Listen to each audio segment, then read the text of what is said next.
Okay, welcome to our lecture on Giles and Martha Corey, local victims of witchcraft hysteria, by our staff curator, Kelly Danielle. The subject of this program coincides perfectly with the dedication of our Crystal Lake Park in West Peabody, scheduled for tomorrow at 2 p.m. on what was Giles Corey's land. He owned about 150 acres of land around the lake, which included Johnson and Pine Street. Some of you may live on what was Giles Corey's property. Those of us who have lived in the area of Crystal Lake, West Peabody for a number of years, like me, have seen the lake going downhill year after year, ever increasing algae growth in the summer and the lake shrinking in size as growth around the sides increases. The long-awaited improvements, including the dredging, have made a huge difference in the lake's appearance. I'm sure the swans that return every year are quite happy now. We have a beautiful fountain in the center, a dock, and many other features. This includes a sign created by our own Kelly Danielle, telling the story of how the Coreys were charged and convicted of witchcraft in 1692. Now, Kelly will share some of her extensive research on the Coreys with us. So, Kelly, take it away.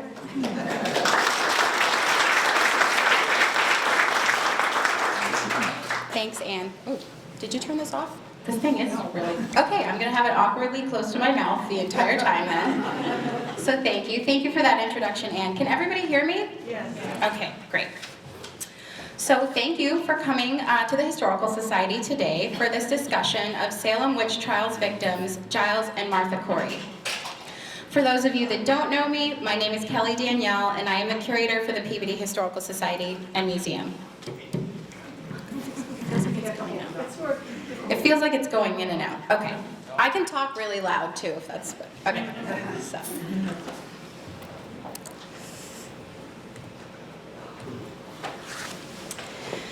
The Salem witch trials attract a tidal wave of visitors to Salem every year.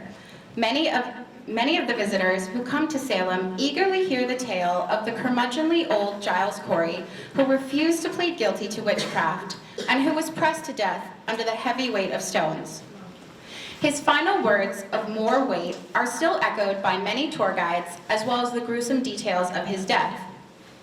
Many people think that they can quickly characterize Giles and Martha Corey based on the same set of facts about the Coreys that is repeated in books, movies, tours, and even some creative museum displays. Would it be better if I just talked loudly? Yeah. Okay, this is gonna drive me bonkers, so I'm just gonna turn it off. But what do we really know about the Coreys? Was Giles actually a cranky old miser who refused to speak to save his property from confiscation? Did he really accuse his wife of witchcraft, which ultimately resulted in her hanging? Was Martha the outspoken and boastfully pious woman that history has characterized her as? Was Giles the crook and even murderer that he was made out to be? Writers and historians have been fascinated by the Coreys for 325 years, and no Salem witch trials tale is complete without the terrible fate of Giles and Martha Corey included. It is this poor reputation that inspired me to take a second look at the Coreys. That, in combination with the rehab of Crystal Lake Park here in Peabody, gave me the opportunity to really dig deep and see if the family lived up to the legend that has perpetuated for so long. As Anne mentioned, during the 1690s, Giles and Martha Corey lived in what is now West Peabody, what was then known as Salem Village. Giles Corey owned 150 acres of land around Crystal Lake, Johnson, and Pine Streets. That's just my rough estimation based on the records of what that might look like.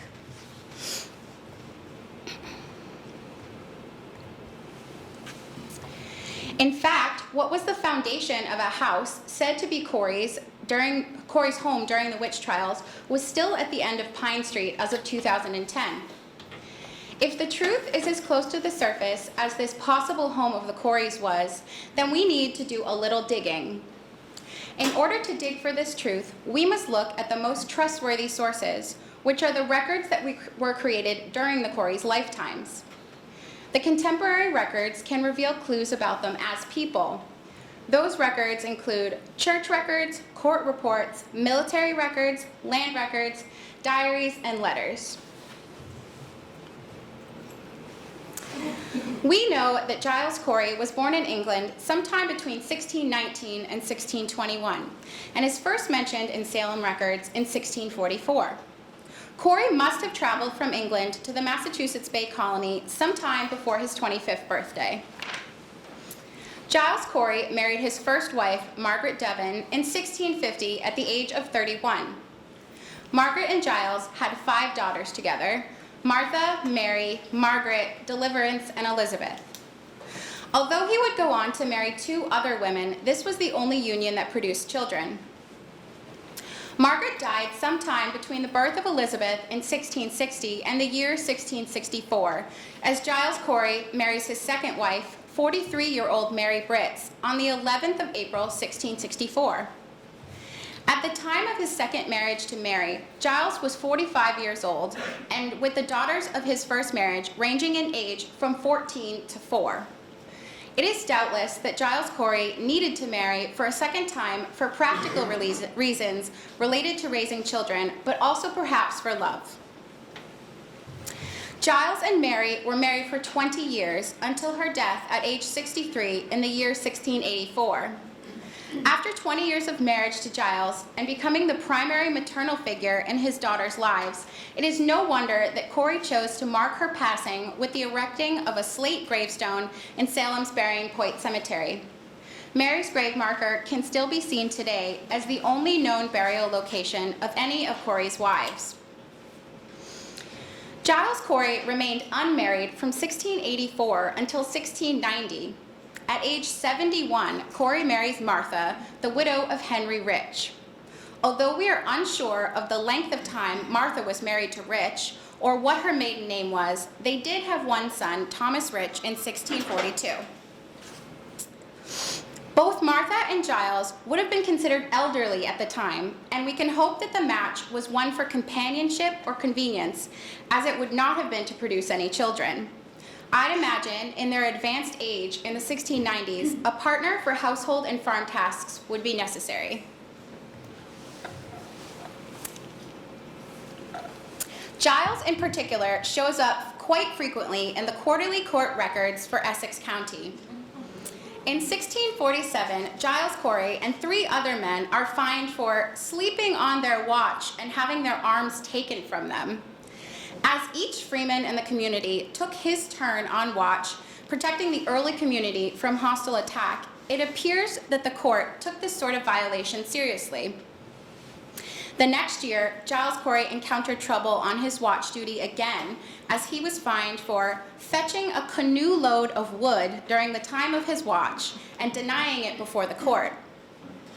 In June of 1649, Corey is fined for stealing wheat, powder, soap, flax, tobacco, bacon, pork, butter, and knives from Mr. Corwin and Thomas Antrim. We don't know if this was a crime of opportunity or a planned robbery, but who he chose to steal from becomes particularly problematic for Corey later on. Mr. Corwin is none other than the father of witch trials judge Jonathan Corwin. Perhaps in 1692, Judge Corwin remembered just who had stolen such a quantity of goods from his father back in 1649. In 1676, we see the most serious allegation against Corey, and the one that has led many historians to call him a murderer. In July of 1676, Giles Corey is presented to the court upon suspicion of abusing the body of Jacob Goodale by beating. Goodale, a hired worker on the Corey's farm, died shortly after a beating by Corey. The court records contain several depositions by his neighbors and those that witnessed the events. The first witness is actually Corey's wife at the time, Mary. Mary states that 10 days before his death, Goodale had been caught stealing apples from the Corey cellar, and that both Corey and his son-in-law, John Parker, beat Goodale with a wooden stick, so much so that Mary thought he would never come to the Corey house again.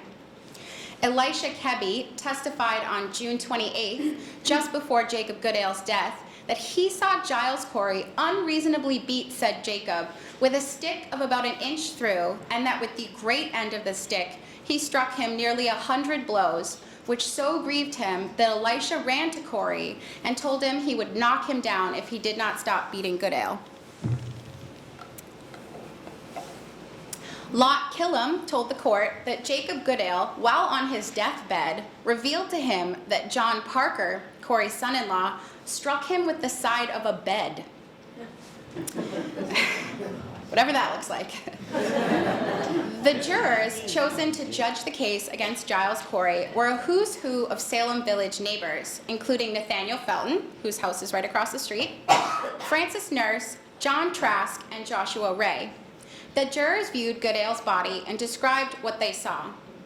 We find several wrongs he hath had in his body, as upon his left arm and upon his right thigh, a great bruise, which is very much swollen.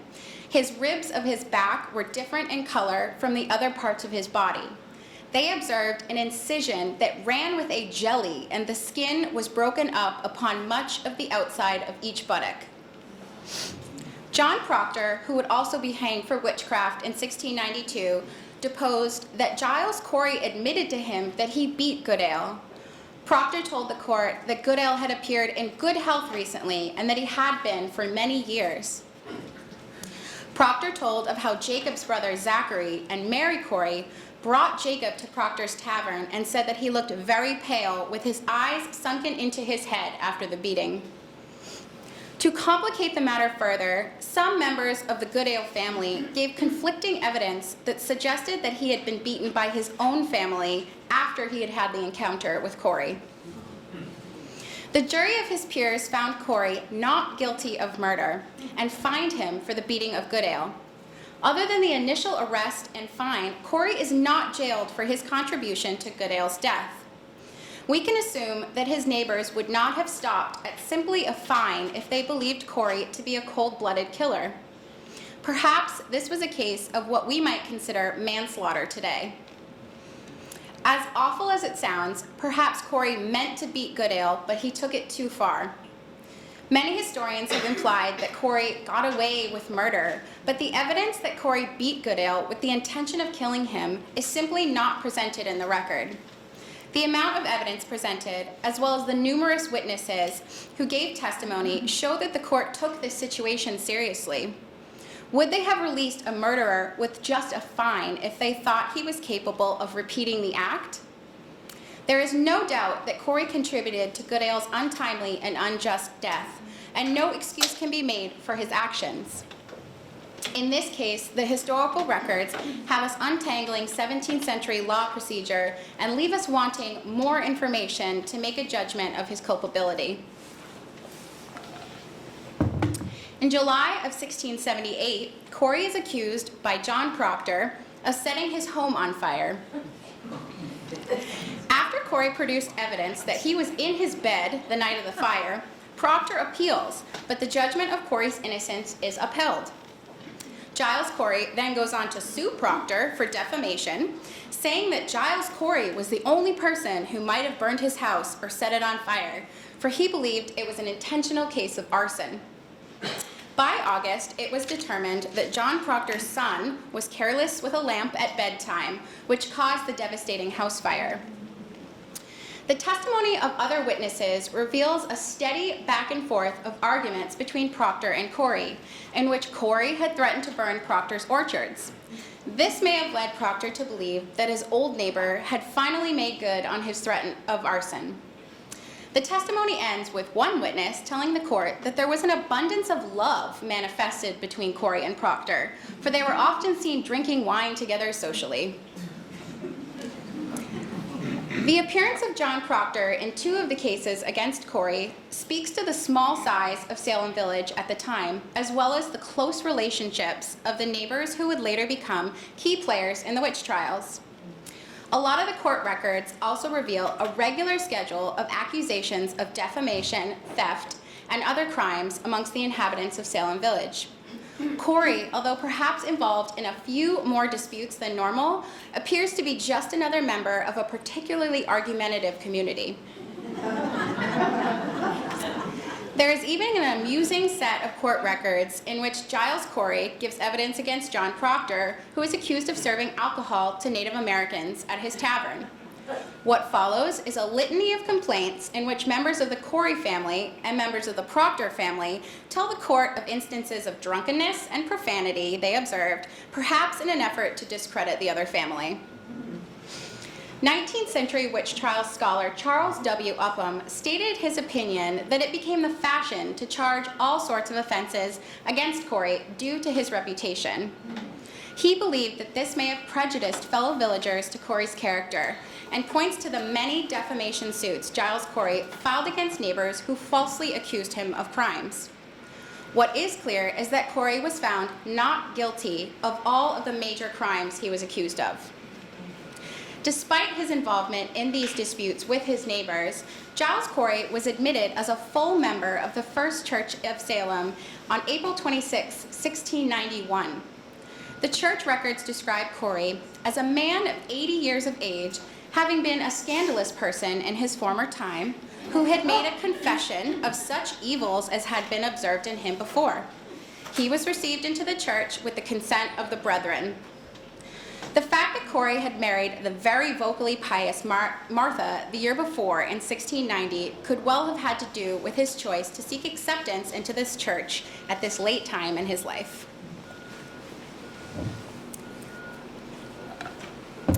In March of 1692, Giles Corey wanted to join the throngs of people flocking to Salem Village to the meeting house to witness the first events of the witch trials. Giles wanted to gape, but Martha thought it was a bunch of nonsense. During an argument, she even pulled the saddle off of the horse to prevent him from going, but he went anyway. Martha Corey was soon to be drawn into the flurry of activity, as her specter is allegedly seen by the accusers in the coming weeks. Apparently, Martha Corey's specter was the first to afflict Mary Warren, the 20-year-old servant of John and Elizabeth Proctor, on March 12, 1692. Mary Warren saw what she thought was the form of Goody Corey tormenting her within the Proctor's home. On March 14th, invisible forces caused Abigail Williams to twist and convulse, and she claimed it was the doing of Martha Corey. The Putnam family was concerned about the accuracy of their daughter's visions of Rebecca Nurse and Martha Corey, as both women were pious members of the church. Thomas Putnam even invited Martha Corey to meet with Anne Jr. to settle the matter.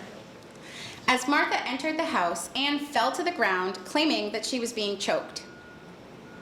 Anne said she saw a yellow bird that suckled between Martha's forefinger and middle finger, and before begging her to leave, Anne claimed that Martha was roasting her on a spit in the invisible world of witches.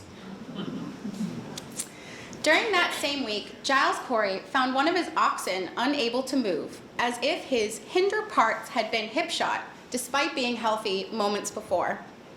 Later, the ox stood up perfectly fine. Then his cat was strangely taken on the sudden, as if dying. Martha recommended that Giles knock the cat on the head to right it. Giles refused, and the cat recovered. No cats were harmed. Martha went to bed later than Giles, and Giles reported that he saw her wordlessly praying at the hearth. On March 21st, Martha Corey was arrested at her home. When the constable got there, she had a mysterious-looking pot of ointment in her possession. Apparently, all household women could make useful ointments, but everyone knew that witches were especially good at it. From the detailed court records, we can hear direct transcriptions of Martha's own words. At her examination, before the questioning even began, the girls writhed in the meeting house at Martha's apparent torments, and she asked, "Pray, give me leave to go to prayer." All were astounded that she spoke up before being spoken to, as Puritan women did not make public statements. The men in their lives did this for them. After responding that they did not bring her there for prayer, Martha states, I am an innocent person. I never had to do with witchcraft since I was born. I am a gospel woman. We repeatedly see her proclaiming herself to be a gospel woman, perhaps trying to reiterate that she was a full member of the Puritan Church who had made a confession before the congregation and had been accepted as one of the saints. Martha then stopped answering questions and started praying out loud, which just served to irritate the magistrates more in an already stressful and chaotic environment. She continued to profess her innocence. The magistrates questioned her about an incident in which she seemed to know that the sheriff was headed to her home to question her before he even arrived. Her foreknowledge that the officials had asked Ann Putnam what Martha's specter was wearing and that they would be inspecting her attire for a match was particularly damning. Martha claimed that Giles had told her that the afflicted children identified specters by their clothing. Giles denied that he had tipped her off to this. Martha professed to the court, "We must not believe distracted persons." The court balked that she implied that the afflicted were mentally disturbed. Martha eventually concludes, "When all are against me, what can I help it?" She even laughed when the magistrates suggested that by trying to prevent Giles from attending earlier court proceedings, she was trying to protect herself and the devil, and that she did not want the witches to be discovered. Her laughter was interpreted as mocking the court. At this point, the trials reach one of their most wild moments as an afflicted woman, Bethshua Pope, who also happened to be a neighbor of the Coreys, threw a shoe at Martha, hitting her in the head. Can't make it up. Martha appears to quickly conclude that the magistrates are already against her, and continuous pleading will not help her case. Her boldness in addressing the court before being spoken to and insistence on prayer during the questioning further irritated the magistrates and seemed to have offended them to the point at which sealed her fate. She may have thought that by reminding the court that she was a full member of the church and a gospel woman would work in her favor, but in this case it seems to have backfired, making her appear obstinate and boastful about her piety. After her examination, the magistrates sent her to Salem jail. When Martha was moved from a Boston jail on April 12th, Giles chose to ride south to accompany her as far as the ferry. He did not have the money for the ferry, but promised Martha he would visit her the following week. If Martha's plan was to thrust her piety before the judges of the Court of Oyer and Terminer, Giles Corey's plan was to deny, even to the point of appearing confused or forgetful over prior statements that he had made. A few weeks later, on April 19th, Corey was brought before John Hathorne and Jonathan Corwin to answer charges of witchcraft in the form of his specter. When the charges were read, Corey replied, "I hope through the goodness of God I shall, for that matter, I had no hand in it in my life." After a few dramatic moments in the courtroom where his accusers told of the torment his specter caused, Corey denies hurting those making the accusations. After denying that he has made any contract with the devil, Corey is asked about what temptations he has had. He responds, "I never had temptations in my life." The judges were incredulous at this statement, as a life without temptation is unbelievable and against common sense. Apparently, Corey had made a statement about being afraid while in his cow house, and that very morning, but he denies it in front of the court and 4 witnesses who testified to having heard it. Frustrated, Corey waved his arms around in the air and the afflicted felt pinched. Hathorne exploded, "It is not enough to act witchcraft at other times, but you must do it now in the face of authority?" Corey's only response was, "I am a poor creature and cannot help it." The magistrates then produced testimony about his wife that Giles had given on the day of Rebecca Nurse's examination. They asked him about the time he claimed that he was stopped in prayer. Corey replied, "I cannot tell. My wife came towards me and found fault with me for saying, 'living to God and dying to sin.'" It appears that Martha had corrected him on a quotation from the Westminster Catechism about God's saving grace for the sinful. Another witness testified that Corey said he knew enough about his wife to do her business. Corey was questioned about the mysterious ointment found in his wife's possession when he related the same story, and he related the same story that his wife provided. It was an ordinary household ointment. When asked why he had accompanied his wife only to the ferry and not all the way to the Boston jail, Corey said that it was because he did not have the money to take the ferry. Even his statement that he would see her next week was taken by the court to be a premonition that Corey knew he would also be jailed and questioned for witchcraft. The statements that Giles Corey made regarding his wife's behavior certainly didn't help Martha's case. Corey never directly tells the court he thinks that his wife is guilty, but then again, he wasn't asked that question. If Giles was guilty of one crime, it was not vehemently defending his wife as we would have liked to see him do in hindsight.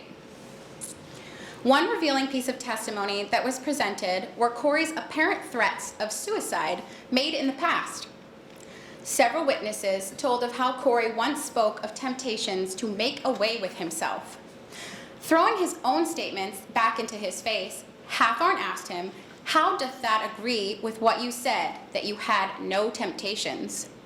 Corey replied simply that he meant temptations to witchcraft. In the opinion of Judge Hathorne, if you can give way to self-murder, that will make way to temptation to witchcraft. Several more witnesses corroborated the suicidal threats and added that Corey had threatened to kill himself and hold two of his sons-in-laws, John Parker and Henry Crosby, responsible, as they apparently believed the allegations of witchcraft against the Coreys. Giles Corey's examination ended with Goody Bibber stating that she had heard Martha call her husband a damned devilish rogue. The court viewed this as a direct accusation against Corey by his wife. This, combined with the other vile expressions Corey was accused of making, sealed his fate, and he was committed to the Salem jail. Both Giles and Martha Corey were jailed from their examinations in March and April until September 9th, when the grand jury heard more testimony against them. Perhaps it was the 5 months in the crowded and stinking Salem jail, or the ridiculousness of his prior questioning, that made up Corey's mind to refuse to cooperate further with the magistrates. Although he pled innocent to all the indictments as they were read, he refused to answer when asked the formality of how he would be tried. Corey was expected to answer, "By God and my country." Until he uttered this phrase, his trial could not continue. This phrase was considered sacrosanct and must be said in its entirety, leaving no part out. You were essentially agreeing to put yourself on trial by the court and the witnesses present. Although not all of the documents of the witch trial survive, we can be sure that the court of Oyer and Terminer adhered to the use of this formality, as the words are recorded in the death warrants for 5 women hanged on July 15th, as well as the records for witchcraft cases tried by the Superior Court of Judicature in 1693. According to several contemporary records, Giles Corey pleaded not guilty to his indictment, but would not put himself on trial by the jury, they having cleared none upon trial, and knowing there would be the same witnesses against him, rather chose to undergo what death they would put him to. Corey obviously saw that the prior juries had cleared none of the other accused, and he did not agree to be tried by this group of people. This has been recorded by many historians and even a few of his contemporaries as Corey standing mute. But Corey did enter a plea of not guilty to the charges against him. So, consequently, we have all imagined a stoic Corey standing tight-lipped in front of the jury as they demand he answer to his guilt or innocence. This is not entirely correct. According to 17th century law, a prisoner is said to stand mute if he either makes no answer at all, answers foreign to the purpose or with such matter that is not allowable and will not answer otherwise, it's very confusing, or upon having pleaded not guilty, refuses to put himself on trial. Corey clearly falls under this third category and therefore is classified as having stood mute, despite the fact that he did plead not guilty. Historians essentially invented the fact that he stood entirely silent when he was brought to trial. By their reluctance to take a moment to explain the legal proceedings, they removed Corey's voice from the trials and oversimplified an important part of his legacy. Perhaps this was done for the benefit of a simple explanation or to add more drama to the story. I think we can all agree that what this story did not need was more drama. As Corey's charge of witchcraft was a felony, standing mute was punishable by the dread sentence of pene forte e dure, or the pressing under heavy weights. Between September 9th and September 16th, the court probably made several attempts to try Giles Corey, but he continued to refuse to be tried. One of Corey's old friends, Thomas Gardner, spent 2 days pleading with Corey to answer the plea. It was of no avail, and on September 16th, Corey was condemned to be pressed to death with heavy stones. Why would Giles Corey appear so stubborn in the face of a heinous torture? Many historians have propagated the myth that Corey believed he would forfeit his lands and his heirs would be denied their inheritance if he was convicted of witchcraft. This is simply untrue. And the idea that the person who accused you of witchcraft received your lands if you were convicted, also untrue. Both the laws of England and Massachusetts in 1692 prohibited the forfeiture of a criminal's estate after conviction for witchcraft, meaning specifically their land. That is not to say that the taking of goods belonging to the accused witches did not happen. It was their movable goods that were taken. What the law did allow for was the confiscation of movable goods after the jailed had been convicted of a felony and not before. In fact, the records are rife with the illegal seizure of goods from those imprisoned by Sheriff George Corwin before they were convicted. It seems that Corwin was a little too hasty in seizing the goods of the jailed prior to what he must have believed was their inevitable conviction. With this in mind, Corey drew up a deed while in prison, conveying his property to 2 of his son-in-laws, William Cleves and John Moulton. Would Corey have gone to the trouble of drawing up a deed to transfer the land if he knew it was going to be seized by the court anyway? I highly doubt that Corey would choose to be pressed to death to save his movable goods, which amounted to little when compared to his large parcel of land. What is more likely is that Corey knew that his guilt was predetermined, and he chose not to acknowledge and allow himself to be tried by a jury who believed him guilty before he even set foot in the courtroom.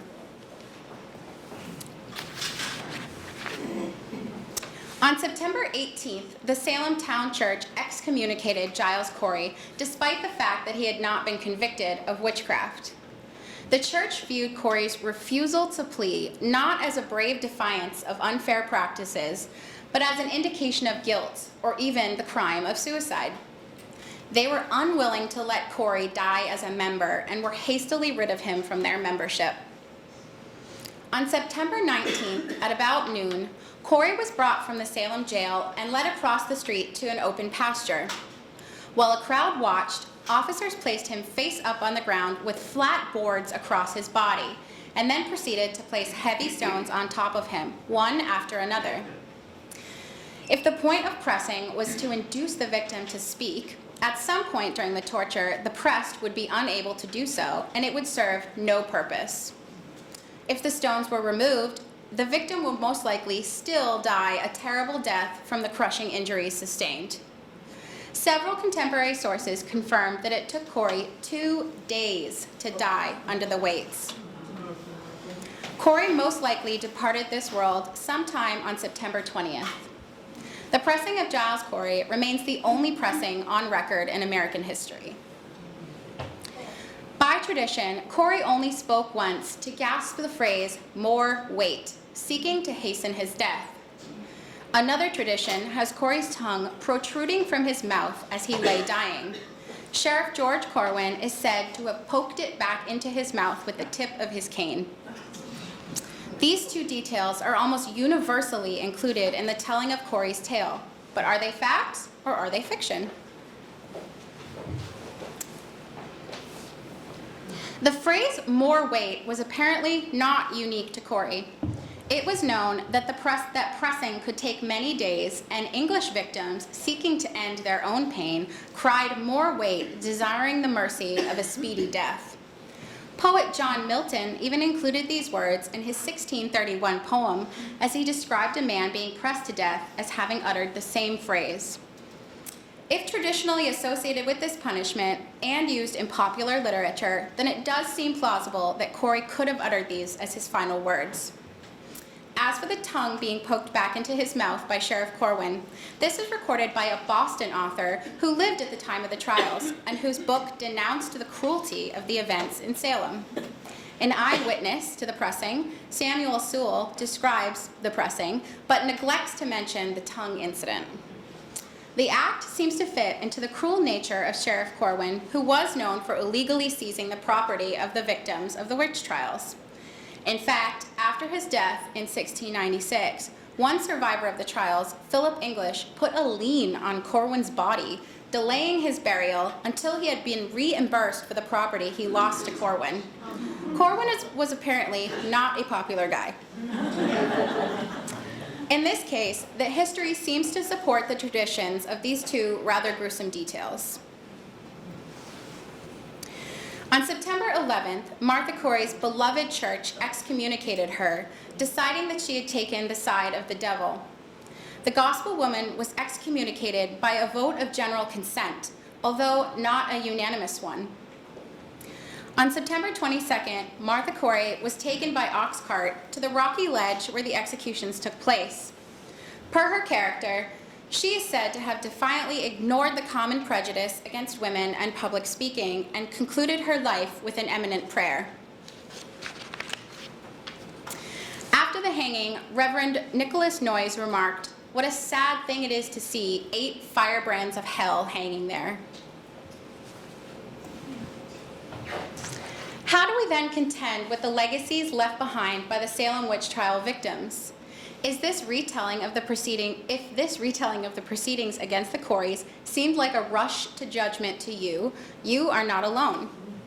By the time that Martha Corey was executed, her protestations of innocence and the quiet dignity of others at the time of their execution were also causing the Salem community to question the guilt of the executed. In 2 weeks, the court had heard 15 cases of witchcraft and had convicted all 15 people. By the winter, the Court of Oyer and Terminer had been disbanded, and Governor Phipps and the Superior Court of Judicature ended the use of spectral evidence in the courtroom. In a matter of weeks, the testimony used to convict and execute both Giles and Martha Corey was deemed unacceptable evidence of guilt. We must ask ourselves, why then do we still harbor such a negative view of their characters? If the people of Salem realized that they had made a mistake in the swift judgment and execution of their peers, then we, with 326 years of retrospect, should be taking a second look at the evidence. With the luxury of hindsight, we know with certainty that none of the executed were guilty of witchcraft. As human beings, we also know that each of us harbors complexities that cannot be easily explained or categorized as entirely good or entirely bad. As we have seen, history has maintained a relatively two-dimensional view of Giles and Martha Corey. As we have also seen, the evidence of their characters cannot be easily described with a few adjectives. Like today, general opinion on someone's character depends largely on who you ask. Many of the legends about Corey, including his guilty past, his manner and reason for refusing to be tried by his peers, and the last moments in his life, have a basis in reality, but have been distorted by time and misinformation. In an age where we pride ourselves on forensic proof of guilt or innocence and gobble up entertainment like Making a Murderer and the podcast Serial, perhaps we should be taking a closer look at the long-held traditions associated with both our local heroes and our local villains. Thank you.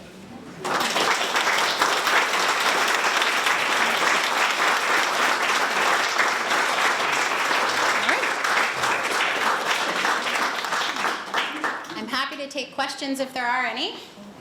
Sure. Was that typical to send her to Boston jail? Like, why did she get sent to Boston jail? And did she go back? So I believe the Salem jail filled up relatively quickly, and so I know 8 people were transported to the Boston jail to be held there. So there were sort of waves of accusation and groups of people going to jail. So they did a lot of shuffling back and forth of people between Salem's jail and Boston's jail. The conditions in both were pretty bad. I know people died in both. I think more people actually died in the Boston jail. But a lot of the records that we have left over are actually bills for people billing the court for saying, oh, I took 8 prisoners in my wagon to Boston, you owe me however much money. So it was pretty common. I think the Salem jail was 1 room, and they just didn't have enough room for all of the people that were jailed at the time. Did that answer your question? Yes, thank you. Yeah. Was the jail in where the bid bar is now? Yeah, there was. One? I believe it was found in the basement when they excavated it to do some renovations on the building, but I think there's definitely, I think you can go there and find more information about it. I know there's a picture of it, a black and white photograph of it when it was excavated, I want to say in the 40s, and it looks pretty much like what you'd think a dungeon would look like. Rocky stone walls, 1 room, maybe a bench in the corner kind of thing. Not a great place to spend 5 months. So, any other questions? Sure. So the guy who put the lien on the body, did he get his money? He did, yeah. Well, not all of it. So Philip English, I think, was the wealthiest, or if not one of the wealthiest men in Salem at the time.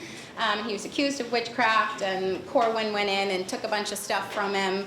And he is not unusual, or he's not unique in the fact that in about the 10 to 15 year period after the witch trials, a lot of the other paperwork that we have left over is people trying to get their money back, their land back, their cattle, their movable goods that were taken. So I think he got some of it, but I don't think he got all of it, because out of all of the people that I've seen who submitted expenses to the Court of Oyer and Terminer, his were like enormous amounts of money.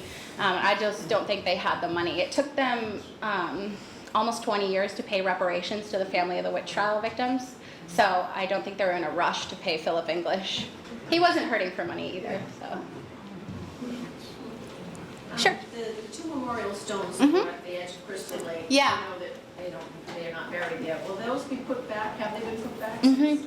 Yeah, they were reset. They were put up by us, I think, in the 90s. I found a lovely picture of Anne at the opening of that. So yeah, they were reset. I know it was a challenge to take them out, and you might have noticed that Martha Corey's stone is slightly lower than Giles Corey's stone, and that's because it actually broke when it was in the ground. So they did some creative epoxying, and they did place them back. So at the opening tomorrow, you should see there's a little walkway, the interpretive sign about the Coreys that looks over the pond or the lake, and then both of the stones are on either side of the interpretive panel. But yeah, they're not buried there. I know that was kind of a misconception. They look a little bit like gravestones, but we don't actually know the exact burial location of any of the victims of the Salem witch trials. We know maybe some approximates or some threads, like if you were at my Proctor discussion, some threads of discussion about where he might be buried. There is a thread of oral tradition that Giles Corey's body was taken down off of the hanging tree at Proctor's Ledge by 2 of his sons-in-laws and brought and deposited at the intersection, or they call it the crotch of Tapley's Brook or Butts Brook. I actually don't know where that is, but I've had someone say it's probably under a road now. But again, a slim oral tradition to where he might be buried, but definitely not there. I'll go for you right here. Ellie, I was interested in one of Giles Corey's first court appearances was mentioned for stealing from Thomas Antrim, who was a Salem merchant. Yeah. And when looking up something else, I did find a court record, I think from the late 1640s, that would indicate that Giles Corey might have been apprenticed as a youth to Antrim, because it said one of the witnesses in this case was Giles Corey, Antrim boy. Yeah. I mean, that's very likely, very possible. Maybe that's kind of how he knew, maybe how he stored his goods. It was, I think if I look back, it was in 60, it wouldn't have been that far away from it. But yeah, it's a small community, and you probably, I mean, it was almost impossible to steal from a stranger because you knew everyone. So I think there are about 500 people in the area at the time. So yeah, that's interesting. Thank you for sharing that. Go over here. Where would the boundaries be between Salem Village and Salem Farms? Okay, so I have a good map that I can pull up that might be a little helpful.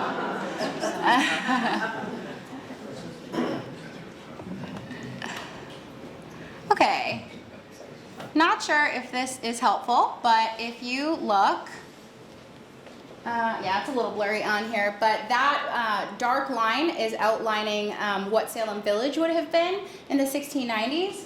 And then this is the North River here. This is Salem Town, way down over here. And so this line right here is the boundary between what was traditionally considered the village, and then what was considered Northfields, which is kind of like this in-between space, and then the town way down here. So I'm trying to think of a good marker to give you. This down here for perspective, we're right where this little blob is, that's Felton's Hill.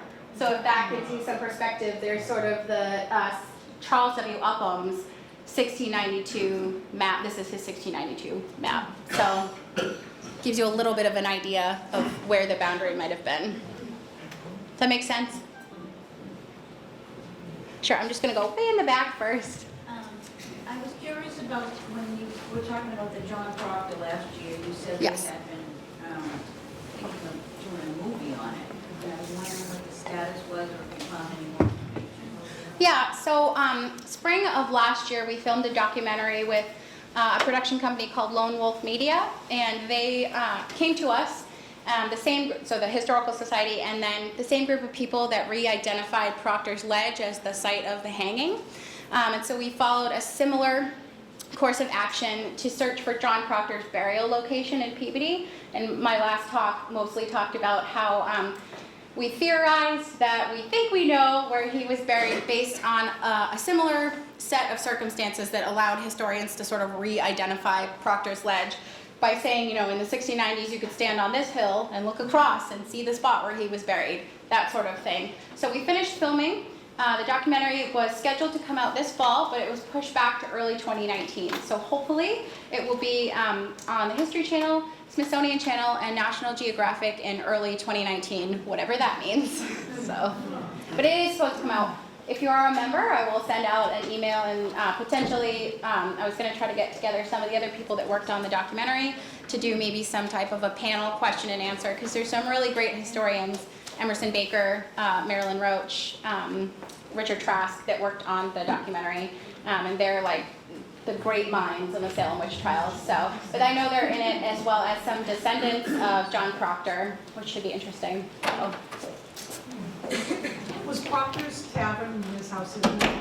Yes, yep, the house that just sold, well, I heard that it sold. Yes, he maintained a tavern at that spot. And if you kind of look at the orientation of that site, it's like right there when you come around the road, it would have been right there. We know that the later Proctor family did have a tavern there even in the 1790s.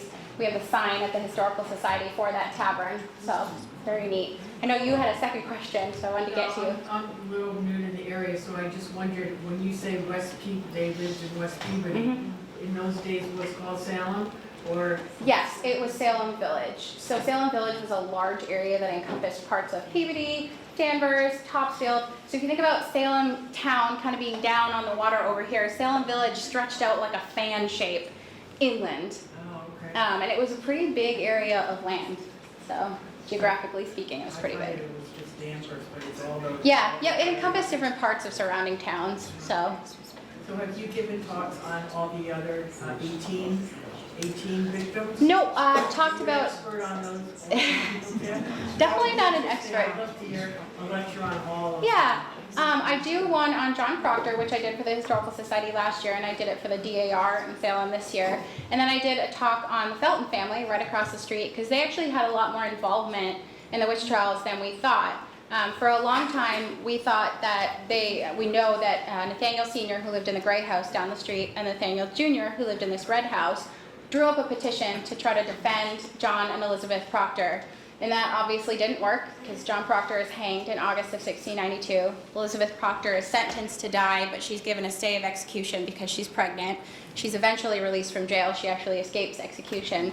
But when we started taking a second look at that petition, we realized that a lot of the names on there, although they had different last names, were actually female children of the Feltons. So this document that has had some names cut off of it over time had like 15 names on it, and 10 of them were Feltons. So a very dangerous thing to do, to get your entire family to sign a document that's contradictory to what's going on in the courtroom. And then a lot of the intermarriages, we know that Nathaniel Felton Sr.'s daughter marries John Proctor's son after the witch trials. So, and the other man she was married to was one of only 2 men who signed both the petitions to try to save Rebecca Nurse and John Proctor. So we kind of figured out that they were very invested in the innocence of the people in the witch trials and somehow remained immune to accusation. So the talk I give on that is, why were some people immune? Why did some people have no accusations made against them when in a community of about 500 people,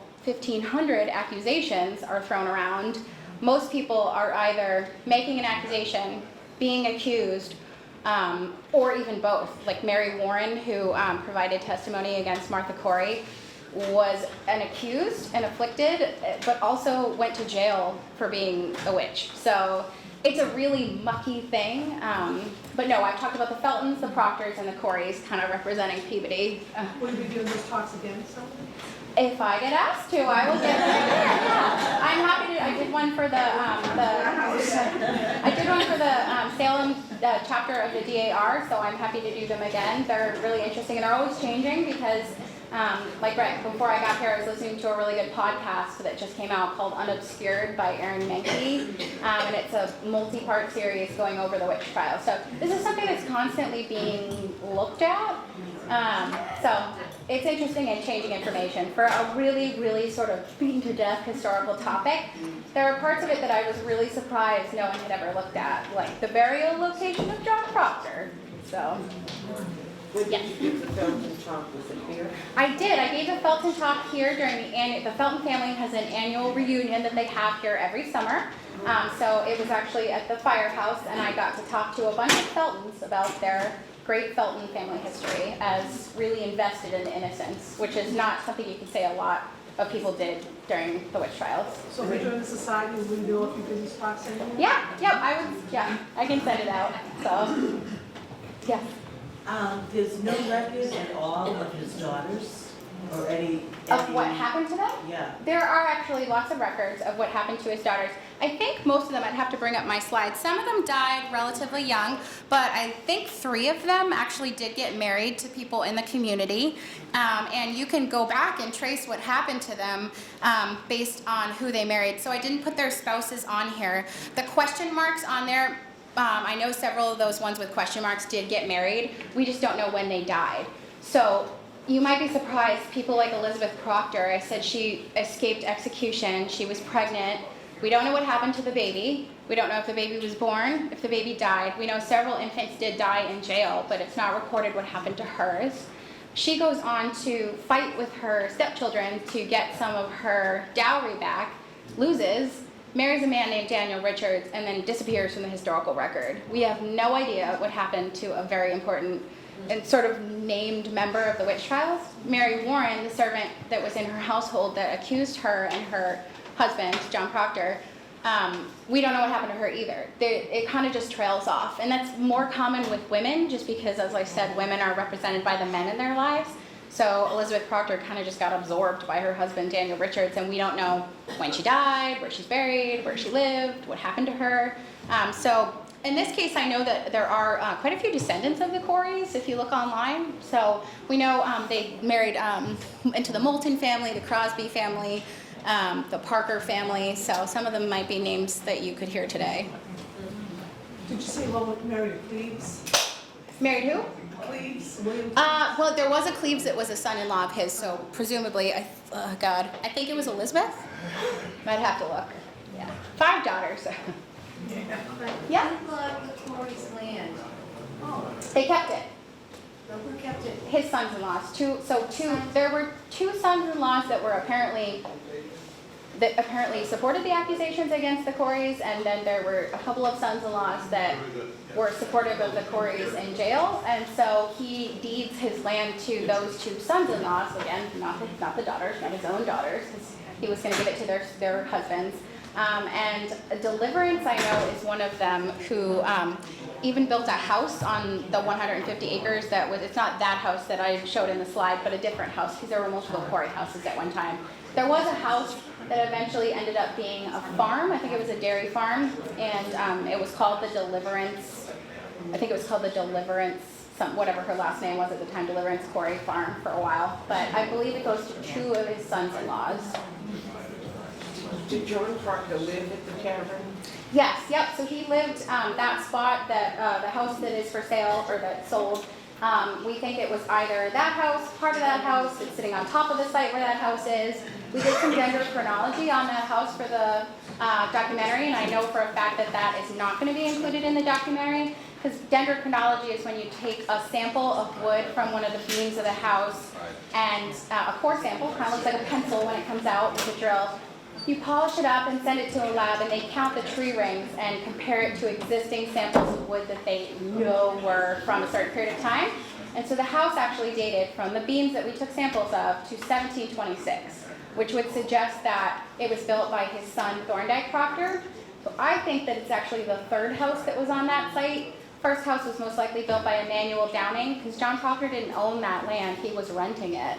The second house, I think, was probably the house that Proctor, that house burns down. It's in the record. Emmanuel Downing is like, oh, I lost my house. And then the house is either rebuilt or Proctor helped to rebuild it or something of the sort. That second house is probably the house that Proctor lived in. And the house that's there now is probably sitting on top of what was the house that he lived in during the witch trials. So Sue Chains is not part of Sue that? Chains was a later, so there was a building, the Sue Chains building, if I'm correct, Peabody residents that remember it, was leveled and then rebuilt on the same kind of footprint. Sue Chains was a later Proctor home. So the Proctors stayed in the area, they didn't leave. That whole area was called Proctor's Crossing because the Proctors stayed there up until like the late 1800s. They didn't run away. So he had 700 acres, was it all behind that house? Or was some- He rented 300 acres from Emmanuel Downing, who is a guy that had come and gotten a land grant and then got back to England. So he rented 300 acres, this is John Proctor, and then he owned 15 acres just up the street where the high school is now, where there's a Jewish temple right like in front of the high school before you get to Lowell Street. So he owns that 15 acres, but he just rented the 300 acres that he was farming and rented that house. So. I'm surprised Peabody didn't preserve the one that's on the... It wasn't for a lack of trying. It was very complicated stuff. You can't say that that house was the John Proctor house. And so we had some funding, and it was one of those things where it just didn't work out. And the realtor did a really great job of putting it on the market in October and saying, that's what John Proctor did. So it was like, goodbye house. So I think you had another question. Of the 20 people that died, what are the other houses that you can visit? I heard that there's Rebecca Nurse House in Danvers. Is there any other house to visit? In terms of houses, victims, no. Rebecca Nurse House, yes. You can visit Jonathan Corwin's house in Salem. There's a really great map that Marilyn Roach made up called Village of Salem 1692. And all the houses of the people involved are on it. If it has a black roof, the house is still there. You could drive by it. Someone might be living in it. If it has a white roof, it's gone. So that you can still track them down. I think I have time for maybe one more question because I was getting the wave from Dick back there. Sure. Yep. Let me be clear about this house that was for sale. You think it was like a successor house, but there was a plaque on it that from the Historical Society that gave an earlier date than the witch trial, so Yeah. I'm totally confused. Okay, so the house that's there now, 348 Lowell Street, had a very loving family named the Raponi family who lived there from the 1960s all the way up until it was just sold. And Mrs. Raponi had worked with different historical organizations to try to date the house. She thought that the house was definitely Emmanuel Downing's first house that was built in 1638. The record says that Emmanuel Downing's 1638 house burned down. He even put how much money he lost when it burned down in those court records. So it's definitely not 1638. The dendrochronology is not like DNA. It's not like we can say absolutely the house was built in 1726 because one beam tested from 1726. It's not, without tearing down the house and testing every beam, we are never going to know exactly when that house was built. So we had several architectural historians look at it. We did the dendrochronology. Both of those came back that it could put, the architectural historians thought it could date from the last quarter of the 17th century, so 1675, to about the first quarter of the 18th century, so 1725. So that's a big time period. The dendrochronology said 1726. Based on the site history, I think that the house was built by John Proctor's son from his second marriage, Thorndike Proctor. I think it was built exactly on the spot where the first house was, based on the orientation. It's kind of like weirdly oriented to the road to grab your attention when you go by, and that's a great thing for a tavern. I think it was built on what you could say was the historic footprint. It might have been using materials from the previous house in part of it, but think about your own house. If you're gonna change something in your house, you're not gonna use all building materials from the same year. If you put on an addition, they're gonna be materials from 10 years later. So if a historian decides to date your house, it's gonna be very difficult. So the educated guess that we have made based on that and the fact that we own Thorndike Proctor's manuscript book, and the year 1726, he's buying shingles and nails and wood. We make the educated guess that it's most likely from 1726, at least the majority of it. The idea, the concept of originality, like can you go in and like rub your face on the wall and say that John Proctor rubbed his face on the wall too? Probably not. The idea of originality is really irritating sometimes because people say, oh, you can't say that was John Proctor's house. It's most likely sitting on the spot. If you ask a tour guide at Paul Revere's house in Boston, how much original building am I looking at? They'll say 10 to 15% of the structure was around when Paul Revere was around. So do you still consider that Paul Revere's house? It's not a yes or no 100%. Educated guess puts it probably in the first quarter of the 18th century. Yes?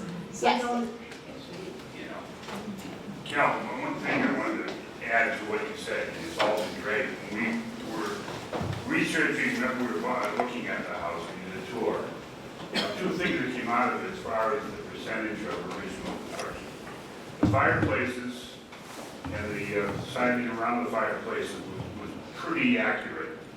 But also, if you open up any closet on this first floor or the second floor, inside you can see the outline of wood, looked like a previous smaller structure.